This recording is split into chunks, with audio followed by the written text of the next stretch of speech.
And I pressed the button. Hi guys, this is Connie. I am trying to drive home.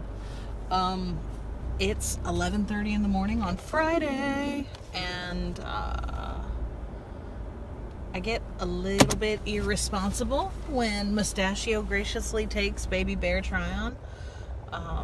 He gave me his phone and basically said, go grab the raid.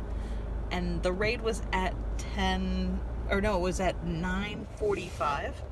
It is now 11:35. And I did pick up lunch, which he doesn't know about, for him and myself. I'm hoping that the baby went down with no big issue.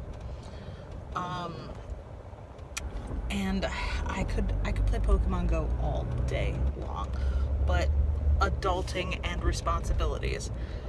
And I had something I wanted to talk about before, and I lost my train of thought, which is kind of par for the course. But it's already been a pretty productive morning as far as Pokemon Go goes. On the part of the challenge where you have to do 10 raids, and both of us have gotten I'm gonna butcher the legendary, but we did 3 raids. Well, I did 3 raids on both of the accounts, and I was successful twice on my account and once on his account. And I've done some screen captures for it because yay, screen captures, and also some of the other research that I've been doing, which I probably should just do a voiceover for in the future. What? Okay, Youth for Tomorrow. I was like, there's a new flag up there and I don't know what it is. And I still need to go grind some gear because I've got like less than 10 of any kind of Pokeball. The regular Pokeball, the Great Pokeball, the Ultra Pokeball. I'm pretty sure I have less than 9 for each of them. So that could be a thing. And I got some dumb field research that's like, make 2 nice curveballs in a row. And I don't have the coordination to do that, so I don't. And nothing burns me more in the game when after I've caught a Pokemon, you just see the little bar that says streak broken. I'm like, ah! I've never, short of the parking spot incidents, I've never gone from 0 to ticked off faster than that. And it makes me sad. Oh, I think I know what I wanted to talk about. I wanted to talk about vulgarity. When I am by myself, alone in the car, just me and Jesus, I swear a lot in my head. I purposely try not to do that in front of other people, and there are sometimes very few and far between, but there are some times in life where there's nothing like a well-placed swear word. And I caught myself this morning on Twitter, actually. And there's a YouTuber that I follow on various forms of social media, including her YouTube channel when she records. And I love her. She's a fellow mom, like me. She's been practicing a lot longer than I have, and now she's got 2 kids. And if you see the different people that I follow on social media, you're going to pick up real quick who this is. And talked about how she didn't like dark chocolate. Or no, what was it?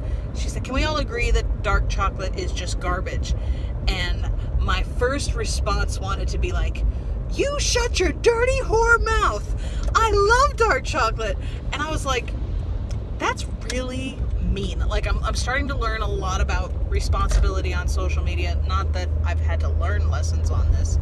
I'm constantly getting schooled, and I appreciate having various people in the community converse with me. I learn something new every day, and learn different things about different people every day as well. And I was like, that's kind of strong, even for me. Like, I usually don't say something like that. I usually don't jest or use sarcasm like that, let alone in text in a social media format. So I turned around and I was like, I did the whole like out loud. I was like, well, you're entitled to have your opinion, but my inner monologue says, you shut your filthy mouth. I love my dark chocolate. This is becoming a thing because of allergies. And in some cases in Northern Virginia, they're calling for snow. And I think we're all totally done with the bipolarism that is Mother Nature right now. I think everybody's ready for spring. I think everybody would be great if we jumped to summer. The only problem with the jump to summer is it gets so hot and then it gets so cold, is that all the trees that are blooming and blossoming, and they're all talking about the cherry blossoms in DC. This is the peak time before the weather comes in. And I'm like, I'll buy the stamps. I've seen the cherry blossoms. I've seen them in person multiple times. I've just become desensitized to beautiful things, and I appreciate looking at other people's pictures because they take fantastic pictures. But a part of me goes, I'd rather just get my stamps. But get my little commemorative stamps, which they came out with another one this year, even though it's not a huge anniversary thing. And yeah, I'm seriously thinking about getting into stamp collecting, sort of, possibly. I've found with certain stamps and then certain things that people love that it's one of the more unique gifts that I can give to somebody. Like, spoiler alert, because most of my family, except for my niece, watches my videos, so hello. I don't want to say her name because it changes all the time, at least on social media. And you're not allowed to tell your mom this either, because she'll take my idea, and I'm surprised somebody else hasn't already used this idea. I used this once before in a Harry Potter format for Grandma, but Mama Roland, my mom, Baby Bear, and my niece's grandma loves Maleficent, which is funny because one of my favorite Disney princesses is Sleeping Beauty. So that has nothing to do with the dynamic of my mother and me. I love her very much, and everything is super cool between the two of us. There's no issues, there's no estrangement, and that has no bearing on anything. Maleficent is a totally kick-butt villain. That being said, they're coming out with a commemorative stamp collection of villains. And how easy is it for me to just buy the commemorative thing? And the big fancy one that has the description has Maleficent on it, which is perfect. This woman is impossible to shop for. And so I am ecstatic that I can get something that is exactly what I know that she likes, what I know she won't get for herself, which is, and it's not super pricey. The commemorative stamps might be over $20, maybe $30 if I'm even thinking of how high-end this could be. If I buy a nice frame and I stick that sucker in there, and all she has to do is put it up on her wall and she can admire it for as long as she wants, we're talking about $50 to buy a really nice gift for my mom, who is like the impossible person to buy it for. And just makes me feel happy inside that I can do that. I was talking about vulgarity. You shut your filthy... Oh, so, back to the rabbit trail. Social media. She doesn't like dark chocolate. You shut your filthy mouth.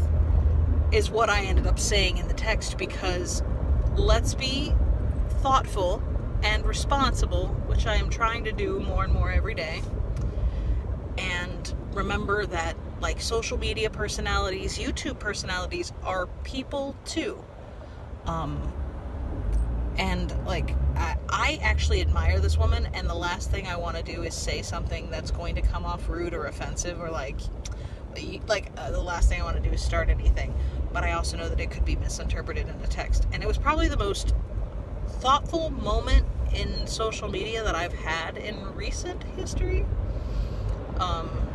It was an interesting moment, but it made me think about like how I think and how I speak, and how I personally enjoy swearing from time to time, but I also know that I want to be a good example, it's very hypocritical to swear and then tell my baby girl when she's old enough to actually speak, or to tell my niece, or to tell anybody else, you shouldn't be swearing. Swearing's really bad. And I'm not shaking a finger at anybody telling them not to do that. But it is incredibly hypocritical of me to turn around and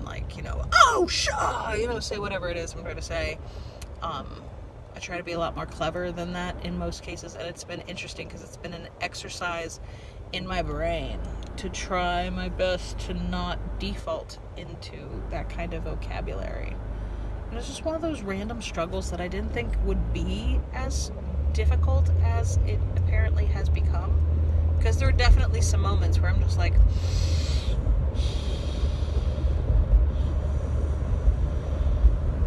I want to say this, but I'm trying my best not to, so I need to come up with something else. Like, to the point where my mind came up with some sort of, like, stupid something Brussels sprouts, and I was like, really, Connie? This is what we're coming up with? This is what we're playing with in our mind? Of all the other random tangents and things to chat about? Yes, it is. So, happy Friday. It felt very interesting again today. This is like the second Friday in a row where I feel like the roles have reversed. If you've ever seen any version of Freaky Friday, it feels like Mustachio and I have traded places when it comes to getting up in the morning. I have not been getting a lot of good sleep like I should, and because he's determined to do this sleep training with the baby, is up, doesn't complain, doesn't grumble, any of that. And so it's been it's a dynamic change for us, which is, I mean, it's not a bad thing or a good thing. It just is what it is. It surprises me because I miss sleep. I miss it a lot.